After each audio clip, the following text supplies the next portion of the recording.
নমস্কার বন্ধুরা, আজকে থেকে আমি সিদ্ধান্ত নিয়েছি প্রত্যেক দিন আমি যে ট্রেড করছি সেই ট্রেড কেন নিচ্ছি এবং কিভাবে আমি লস করছি বা কিভাবে আমি প্রফিট করছি সমস্ত কিছু আপনাদের জানাবো।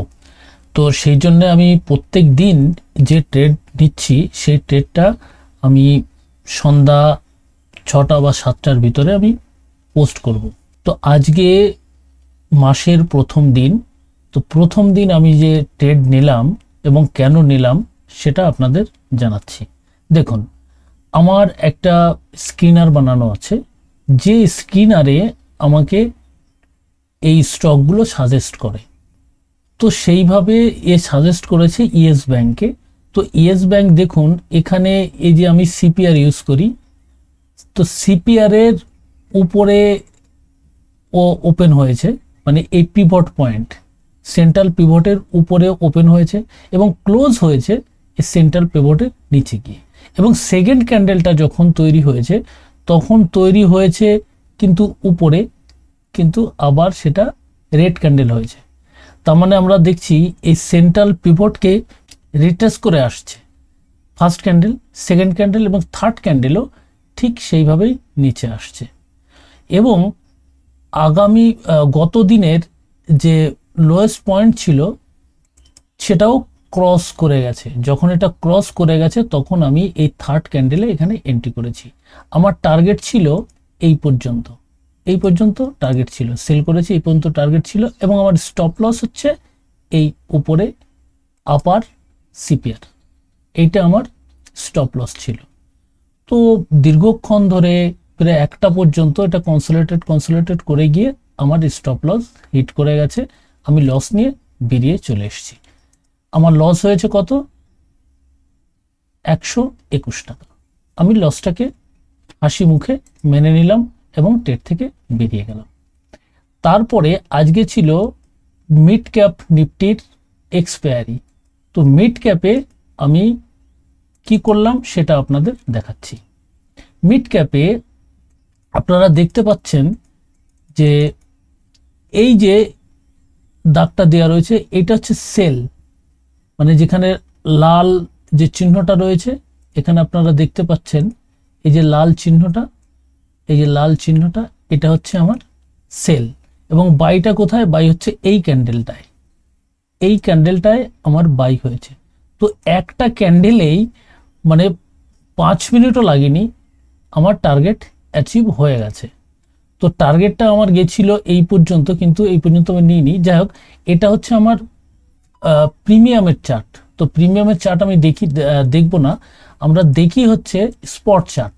তো স্পট চার্টে কি হয়েছে, আমি কেন এটা এখানে এন্ট্রি করেছি দেখুন। এখানে গিয়ে আমরা আপনাদের দেখাচ্ছি যে গত দিনে ঠিক প্রাইসটা এখানে এসে এইখানটায় এসে কিন্তু ও রিজেকশন নিয়েছে, রিজেক্ট করে মার্কেটটা নিচে চলে আসছে। আজকে দেখুন ওপেন হয়েছে উপরে কিন্তু ক্লোজ হয়েছে গিয়ে নিচে, ঠিক আছে, নিচে গিয়ে ক্লোজ হয়েছে। ক্লোজ হওয়ার পরে দেখুন ও কিন্তু সিপিআরটাকে ক্রস করে চলে গেছে উপরে, তার মানে বুলিশ হয়ে গেছে। বুলিশ হওয়ার পরে দেখুন ঠিক এই লেভেলটা এসে গিয়ে কনসোলিডেট শুরু করেছে, এইটাকে আর ও পার করতে পারেনি। মানে এখানে গিয়ে যে বায়ারগুলো আছে, বায়ারদের কিন্তু এখানে গিয়ে স্ট্রেংথ হারিয়ে গেছে।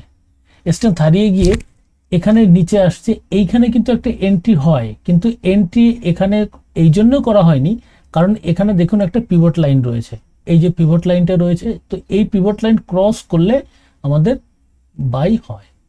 কিন্তু দেখুন প্রত্যেকটা যে রেড ক্যান্ডেল হয়েছে, রেড ক্যান্ডেলের পরে গিয়ে ও কিন্তু রেড ক্যান্ডেলের পরে কিন্তু গ্রিন ক্যান্ডেল হয়ে গেছে এবং উপরে গিয়ে সাস্টেন করতে পারেনি। মানে বায়ার তো জোর লাগাচ্ছে কিন্তু লাগিয়ে উপরে গিয়ে ওর রাখতে পারছে না, ও নিচে চলে আসছে। আবার দেখুন ও নিচে আসছে কিন্তু আবার দেখুন বায়ার অ্যাক্টিভ হয়ে গেছে, বায়ার অ্যাক্টিভ হয়ে সে কিন্তু রাখতে পারেনি। আবার দেখুন সেলার অ্যাক্টিভ হয়ে গেছে, ঠিক আছে।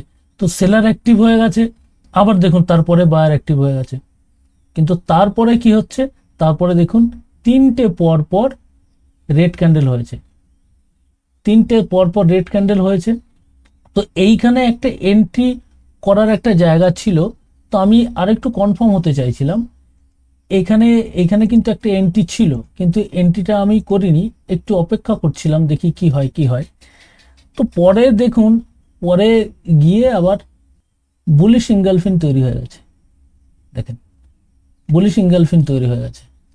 তো বুলিশ ইনগালফিন তৈরি হয়ে গেছে, তার মানে কি আবার বায়ার অ্যাক্টিভ হয়ে গেছে।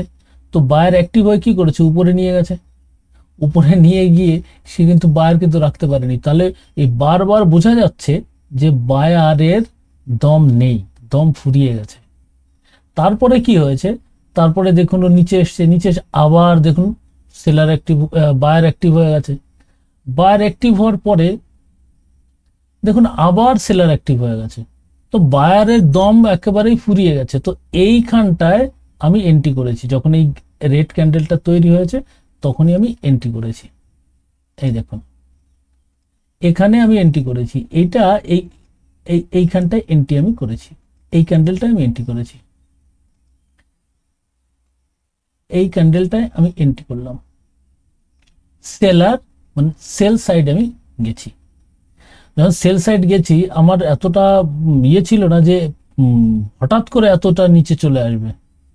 তো পরক্ষণেই মার্কেট এখানে চলে আসছে। এবার যখনই আমার যেখানে টার্গেট আমার এই পর্যন্ত থাকে, এই পর্যন্ত থাকে টার্গেট, কিন্তু ব্যাপারটা হচ্ছে এখানে গিয়ে দেখে সাস্টেন করতে পারছে না, এখানে এসে ও দৌড়ানো শুরু করছে উপরের দিকে। এবার সঙ্গে সঙ্গে আমি ওটাকে স্কোয়ার আপ করে গেলাম। তো স্কোয়ার আপ করার পরে আমি দেখছি 798 টাকা আমার প্রফিট এসছে। তো কথা হচ্ছে, রোজ কিন্তু আপনাদের প্রফিট হবে না, কারোরই রোজ প্রফিট হয় না। কোনোদিন প্রফিট হয়, কোনোদিন লস হয়, কিন্তু অ্যাভারেজে গিয়ে যেন এন্ড মান্থ, মাসের শেষে গিয়ে যেন আমরা প্রফিটেবল থাকি, এটাই আমাদের মাইন্ডসেট হওয়া উচিত। যাই হোক, আজকে যে দুটো ট্রেড নিয়েছি সেই দুটো ট্রেড আপনাদের দেখালাম। যদি ভালো লাগে তাহলে অবশ্যই একটা কমেন্ট করবেন এবং লাইক করবেন, এবং অন্যকে দেখানোর জন্য আপনি অবশ্যই শেয়ার করে দেবেন। আজকে আসি, কালকে আবার এই 7টার সময় আসব আপনাদের কালকে কি ট্রেড নিচ্ছি। ধন্যবাদ এতক্ষণ ভিডিওটা দেখার জন্য। নমস্কার।